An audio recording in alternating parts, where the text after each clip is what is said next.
தினம் ஒரு dish number 53 காரசாரமான ஒரு மிளகு குழம்பு.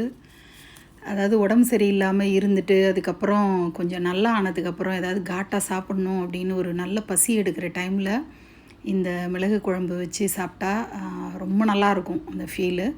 ஸோ இந்த மிளகு குழம்பு எப்படி செய்கிறதுங்கிறது தான் இப்போ நம்ம இந்த வீடியோவில் பார்க்க போகிறோம். இதுக்கு முதல்ல தேவையான பொருட்கள் பார்த்துடலாம். நான் இங்கே 8 பேருக்கு நான் ரெடி பண்ணுறேன். அதனால் எல்லாமே டபுள் த டைம் நான் அந்த அளவெல்லாம் எடுத்துகிட்ருக்கேன். இந்த அளவுக்கு நீங்கள் எடுத்துக்கணுன்னு அவசியம் கிடையாது. நான் டிஸ்கிரிப்ஷன் பாக்ஸ்லேயும் கொடுக்குறேன். உளுத்தம்பருப்பும் துவரம்பருப்பும் 2 ஸ்பூன் அப்படின்னா 4 ஸ்பூன் மிளகு எடுத்துகிட்ருக்கேன். 2 ஸ்பூன் அளவுக்கு தேங்காய் துருவல் எடுத்திருக்கேன். ஒரு 5-6 வரமிளகா எடுத்துகிட்ருக்கேன். இதெல்லாம் எண்ணெய் ஊற்றாமல் அப்படியே வறுத்துக்க போகிறோம். துவரம்பருப்பு 2 ஸ்பூன் நான் எடுத்துகிட்ருக்கிறத முதல்ல அதை வறுக்கிறேன். அது கொஞ்சம் வறுபட டைம் எடுக்குங்கிறதுனால அதை முன்னாடி வறுத்துட்டு அடுத்தது முழு உளுந்தாகவே நான் எடுத்துகிட்ருக்கேன். உளுத்தம் பருப்பு போடுறதுனாலும் போட்டுக்கலாம், தப்பு இல்லை. என்கிட்ட உளுத்தம் பருப்பு இல்லாததுனால நான் முழு உளுந்து எடுத்து அதையும் வறுக்கிறேன். இது ரொம்ப செவக்கணும்னு அவசியம் இல்லை. அந்த மாதிரி வறுபட்டுட்டு இருக்கும்போதே நம்ம மிளகை சேர்த்துடலாம். இப்போ உளுத்தம்பருப்பும் துவரம்பருப்பும் 2 ஸ்பூனு 4 ஸ்பூன் அளவுக்கு டபுள் த டைம் நீங்கள் மிளகு எடுத்துக்கணும். ஏன்னா இந்த குழம்போட பேரே மிளகு குழம்பு. அதனால் மிளகை நிறைய எடுத்துக்கிட்டு கருவேப்பிலை கொஞ்சம் வாசனைக்காக தாராளமாகவே போடலாம். ஒரு கொத்தளவுக்கு கருவேப்பிலை போட்டால் கூட இது ரொம்ப டேஸ்டியாக இருக்கும். அண்ட் அதுக்கப்புறம் தேங்காய் துருவல் நம்ம சேர்க்குறது திக்னஸ் கொடுக்கும் அந்த குழம்புக்கு. அது ப்ளஸ் சுவையும் கூட்டும் அப்படிங்கிறதுக்காக அதை நம்ம சேர்க்குறோம். அண்டு இன்னொன்று, மிளகுனால் ஏற்படக்கூடிய சூட்டை குறைக்கிறதுக்கும் இந்த தேங்காய் உதவும். எக்ஸ்ட்ரா காரமாக நம்ம வரமிளகாவும் எடுத்துகிட்ருக்கோம். இப்போ இதெல்லாம் மிக்ஸி ஜாரில் மாற்றி நம்ம நல்லாவே வறுக்கணும். வறுக்கும்போது நல்ல ஸ்மெல்லு வர்ற அளவுக்கு வறுபட்டு மிளகெல்லாம் வெடிக்க ஆரம்பிக்கும். அந்த அளவுக்கு வறுத்ததுக்கு அப்புறமா நம்ம கொஞ்சமாக தண்ணி ஊற்றி நல்ல பேஸ்ட் மாதிரி அரைச்சிக்கணும். இப்போ நம்ம ஒரு கடாயில் தாராளமாக எண்ணெயை ஊற்றிட்டு, அதாவது ஒரு 3-4 ஸ்பூன் அளவுக்கு நல்லெண்ணெய் யூஸ் பண்ணணும்.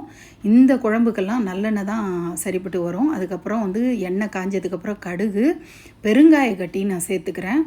பெருங்காய கட்டியாக இல்லைன்னா நீங்கள் பவுடராக கூட சேர்த்துக்கலாம். அதுக்கப்புறம் திரும்ப வாசனைக்காக கருவேப்பிலை சேர்த்துட்டு லைட்டாக மஞ்சத்தூள் ஒரு பேருக்கு ஒரு 1/4 ஸ்பூன் அளவுக்கு நம்ம சேர்த்துட்டு புளித்தண்ணி கரைச்சி வச்சுருக்கிறது பார்த்திங்கன்னா, நான் நல்ல ஒரு எலுமிச்சம்பழம் சைஸுக்கு நான் பெரிய எலுமிச்சம்பழம் சைஸுக்கு புளித்தண்ணி கரைச்சி வச்சுருக்கேன். அதை இதில் சேர்த்துருங்க. உப்பு போட்டு கொதிக்க விடுங்க. நான் இப்போ கல் உப்பு சேர்க்குறேன். இதை சேர்த்துட்டு இந்த புளி வாசனை போகிற அளவுக்கு நல்லா கொதித்து வரணும். கொதித்ததுக்கப்புறமா தான் நம்ம அரைச்சி வச்சுருக்கிற பேஸ்ட்டை அதில் நம்ம சேர்க்கணும்.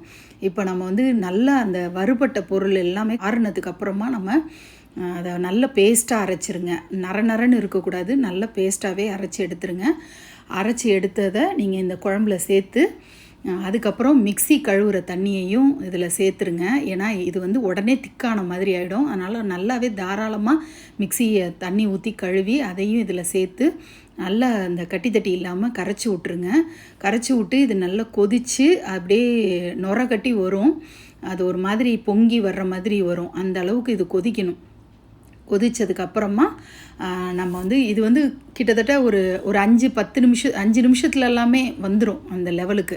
அதுக்கப்புறம் அடுப்பை ஆஃப் பண்ணிட்டேன். ஏன்னா இதில் லைட்டாக கொதி வந்துக்கிட்டே இருந்தது. அடுப்பை ஆஃப் பண்ணதுக்கப்புறமா கூட நம்ம வெல்லத்தை சேர்க்கலாம். ஏன்னா இந்த மண் சட்டியில் எப்போதுமே சூடு ரொம்ப நேரம் இருக்கும். அதனால் நான் இப்படி சேர்க்குறேன். நீங்கள் வேறு பாத்திரத்தில் யூஸ் பண்ணிங்கன்னா நீங்கள் சூடு இருக்கும்போதே, அதாவது கொதிச்சிட்டு இருக்கும்போதே நீங்கள் அந்த வெல்லம் ஒரு ஸ்பூன் அளவுக்கு நீங்கள் சேர்த்துருங்க. நான் இப்போ நாட்டு சர்க்கரை சேர்த்துருக்கேன். இது ட்ரை பண்ணி பாருங்கள். மிளகு குழம்பு ஒவ்வொருத்தரும் ஒவ்வொரு விதமாக வைப்பாங்க. இது ஒரு டைப்பு. நீங்கள் இதை ட்ரை பண்ணி பாருங்கள். ரொம்பவே நல்லாயிருக்கும். தேங்க்யூ.